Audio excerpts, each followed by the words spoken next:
The Municipal United States Government. November 22, 2019 by Anna von Reitz.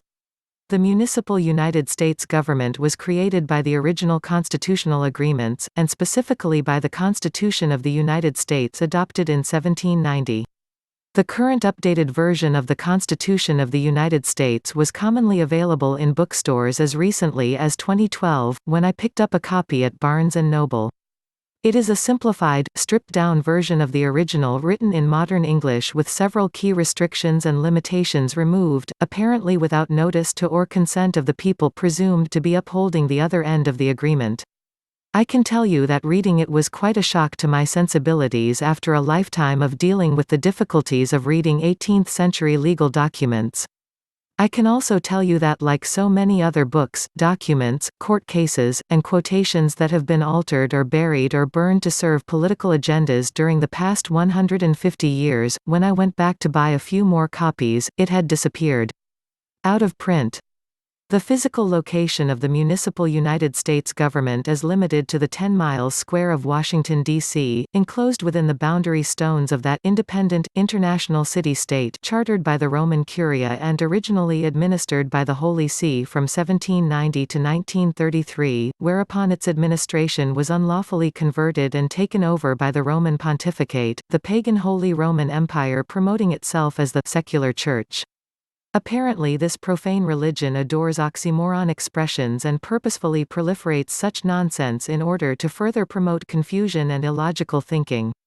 Maybe also as an intelligence test? This pagan municipal United States government has been operating under Roman civil law on our shores, and its rulers are plenary oligarchs, the members of the United States Congress, as stipulated at Article 1, Section 8, Clause 17. The clear intention of the Founding Fathers was to establish a capital city where everyone could meet in pleasant and secure circumstance, and on even terms. The members of Congress were entrusted to form a city government and keep it in good order for the intended purposes. That same government has, since 1945, acted to grossly defraud and dis-serve the American states and people and has usurped upon their lawful government for 150 years, acting in perennial breach of trust, and since 1934, with increasing boldness and disregard of any law. They prefer to practice the rule of law, which is no actual law at all, but merely a proliferation of court rules and procedures designed to enable them to obtain whatever end result their minions desire simply by interpreting certain words in different ways and claiming judicial discretion. This same foreign municipal government has established municipal districts and municipal courts and municipal states of states in every state of the Union, expanded its administration with over 350 new agencies, and allowed those agencies to operate under color of law on our shores. Via the use of federal block grants used as bribes with undisclosed consequences, basically kickbacks from racketeering, the municipal government has expanded to over 185,000 municipalities and municipal corporations in this country. And none of them have any right to be here. The intent of the founders and signers of the original constitutions to provide a congenial meeting place on the banks of the Potomac, and their equally simple entrusting of this duty and oversight of the capital city government to later members of Congress, has been grotesquely expanded and trampled, and stands against the constitutions, including the Constitution of the United States. As such, their actions and presumptions are null and void. It is a peculiarity of the Roman civil law that the municipal government adopted, that you can lie, cheat, steal, and defraud to your heart's delight, so long as you don't get caught. However, once fraud is discovered, everything tainted by it must be disallowed and wiped clean. Fraud vitiates everything. The Great Fraud was discovered by loyal Americans in 1980, and initial action was taken to oppose and expose it. The Municipal United States Government has been operating against the requirements of the Roman civil law ever since, and has continued to defraud Americans and racketeer against them in criminal violation of their constitutional obligations. In 2004, these same Americans reported an uptick in municipal agency activity aimed at militarization of municipal police, importation of foreign military personnel, vast inexplicable building projects staged in free trade zones, and the development of FEMA relocation camps, apparently using the same plan as Hitler's concentration camps. We accordingly took our objections to the Holy See in Rome, which is also the seat of government for the Roman Pontificate. We pointed out that our agreements are with the Holy See, not the Roman Pontificate. We expressed our concerns and objected to the mistreatment, fraud, and mischaracterization of Americans as citizens of the United States, the threatening actions undertaken by the Municipal United States Government in violation of their constitutional obligations, and much more. For the next 7 years, we served notice and due process upon municipal employees at all levels of the Municipal United States Government, including members of the Municipal United States Congress.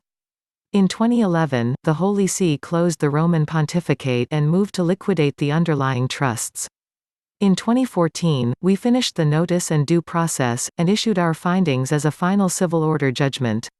We also issued general civil orders to the Joint Chiefs in July of 2014, alerting them to the looming danger posed by militarization of the municipal police and agency personnel, construction of concentration camps on our soil, purchase of billions of rounds of ammunition and other vast armament supplies including 30,000 guillotines by the Municipal United States Government, the presence of foreign, especially Chinese factory workers in large numbers in free trade zones located at critical communication and transportation hubs, and the sale of military equipment and natural resources such as uranium to both the Russians and Chinese governments by members of the municipal government.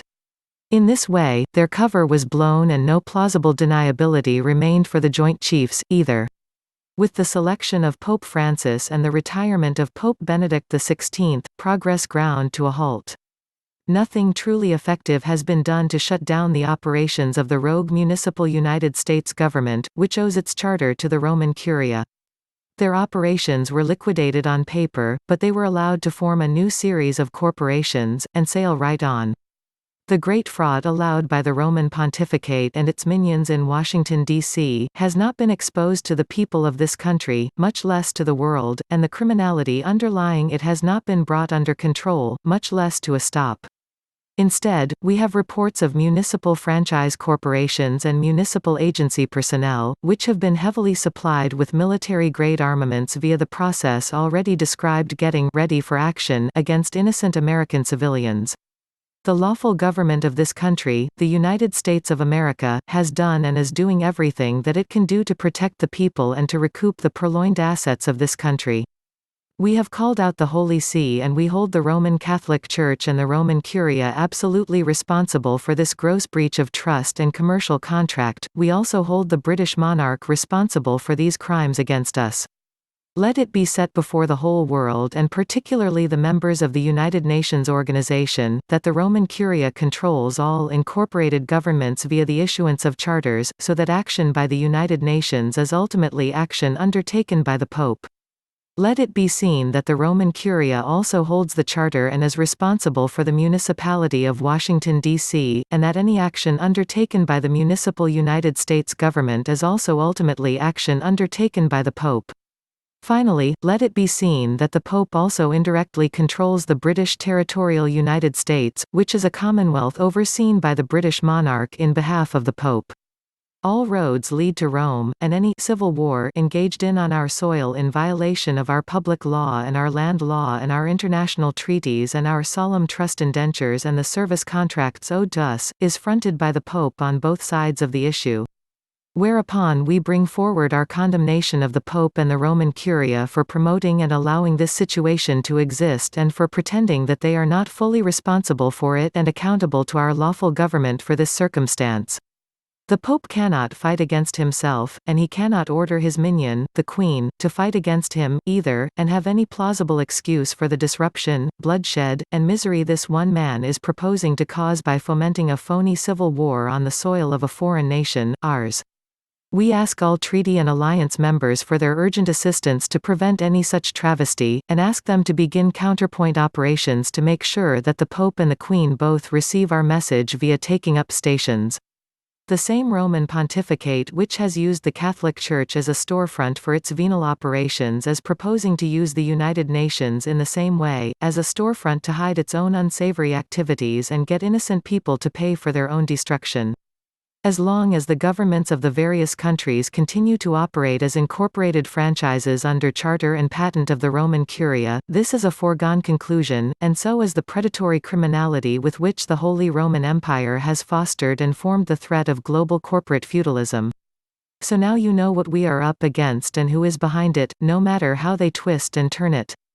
This is just another instance of Holy Roman Empire warmongering for profit, another instance where these pirates in clerical costume and nice suits propose to kill off their primary creditors rather than return our purloined assets to us, and offer to use our own assets and our own deluded countrymen to do their dirty work, too.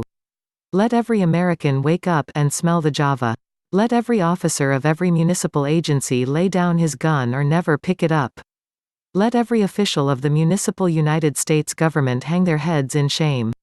In the same way that they have waged a secretive and unholy war by guile and deceit upon the American states and people, they have promoted the same aims of quiet conquest against the whole world and every national government, and they now propose to ignore even their own Roman civil law. Many members of the United States military and the federal civil service have been led astray by promises of great wealth and reward for themselves. The bankers have led them on and they have sold their honor for nothing. And this, to date, is the status of the Municipal United States Government.